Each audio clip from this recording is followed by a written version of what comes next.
Crystal Palace at the end of last season were absolutely fantastic. They scored a total of 23 goals from the beginning of April to the 19th of May, winning against Liverpool at Anfield, hitting 5 past Aston Villa and West Ham, 4 past Manchester United, and a cruising 2-0 win against Newcastle. Now they sit in the relegation zone with 0 wins, 5 goals scored, and slight rumours floating around surrounding the security of Glasner's position, despite the Eagles strongly rejecting an approach from Bayern Munich in the summer. So what's happened to Crystal Palace? Why are they not scoring goals? Why are they not winning games? And should Palace fans be genuinely concerned at the possibility of falling down a division? Let's have a look. Now, Palace at their best last season were a very exciting, aggressive, direct team that were high in their press. They reduced space for the opposition to progress into, they stretched the opposition shape with the use of the wing-backs on the ball, and caused chaos with that front three trio of eberechi, Michael Olise and Jean-Philippe Mateta. In the summer, they lost Michael Olise, of course, but also Joachim Andersen, a key player but a key figure. Andersen is a top ball playing defender. His leadership qualities complement his organisation of that Palace back line hugely, but his ability to take the ball into midfield or to show off his passing range is missed hugely, and that central centre-back role and that back three for him suited him down to the ground. Further looking at Palace's back line, 8 games played, 7 different back lines. It's clear that a lack of organisation and communication is down to this and Andersen's absence. Olise's departure, I think we can tell, is hurting. Palace's recruitment looked to go out and get 2 different players to replace his presence in Sarr and Kamada.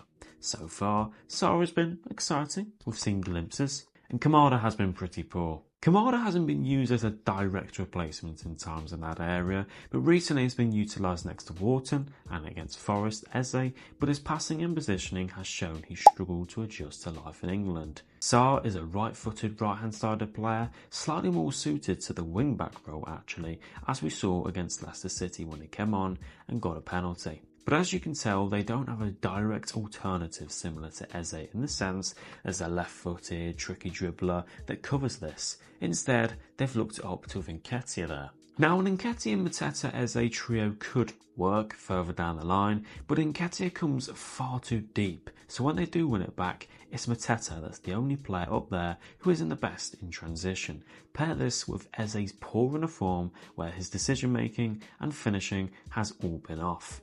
He's had 33 shots so far this season, scoring just 1 goal. Poor finishing, yes, but he's shooting a lot from distance. He slows the play down massively, but now that Olise is gone, Eze is the only player who takes his man on. The strikers don't, the wing-backs don't, so it's all down to Eze to produce the magic single-handedly, and he's struggling. The wing-backs are far too reliant on their crossing to do the talking and create chances.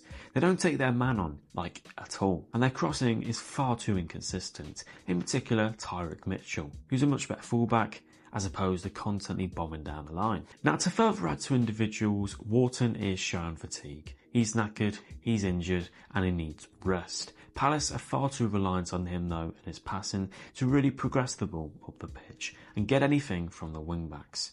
LaCroix has been decent, a nice addition in the summer, but hasn't been painted in glory by Glasner's structural problems in his system, which we'll delve into now after we've touched on the individuals. Palace, quite typically so far this season, start the game horribly, but they grow into the game, they create a lot of chances, and they miss the abundance of chances. It's encouraging for them that they're still creating chances, but the performances haven't really been convincing. Against Liverpool in their 1-0 defeat, in the first half we saw Liverpool completely outplay them, completely. Palace and their press were pretty ineffective. They left space numerous times down that left flank for Tsimikas. Once Liverpool beat that press, the Eagles' backline didn't know what to do with the numerical battle against Liverpool attackers.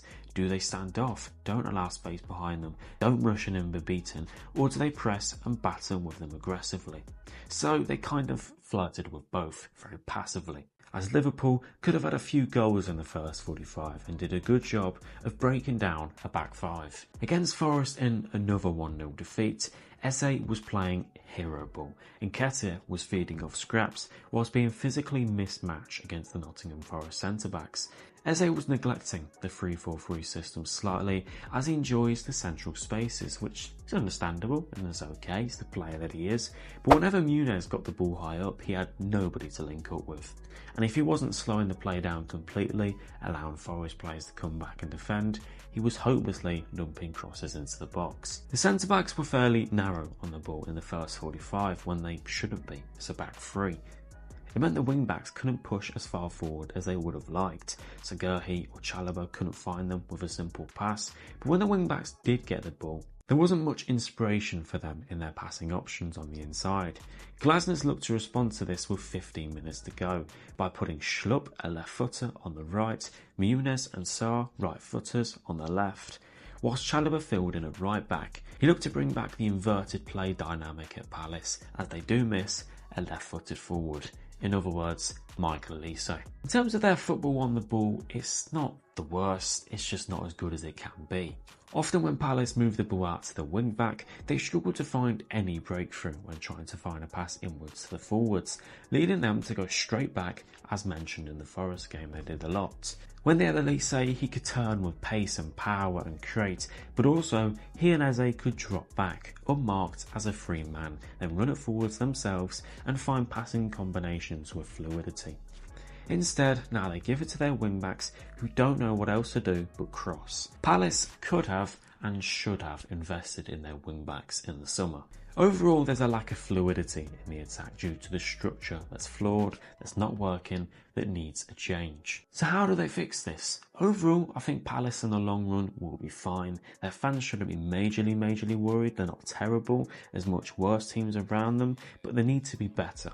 Often in games we've seen Glasner adopt to a 4-4-2/4-2-2-2 shape, and so far has worked much better. It looked much more fluid, exciting, it accommodates more nicely to the players they have, it gives the midfield more options to actually pass forward, and genuinely expose the opposition in a defensive line. Now whether this is down to just a mid-game tweak and alteration, the opposition being caught off guard, or the fact that it's actually a better shape and works much better, we'll see in the future.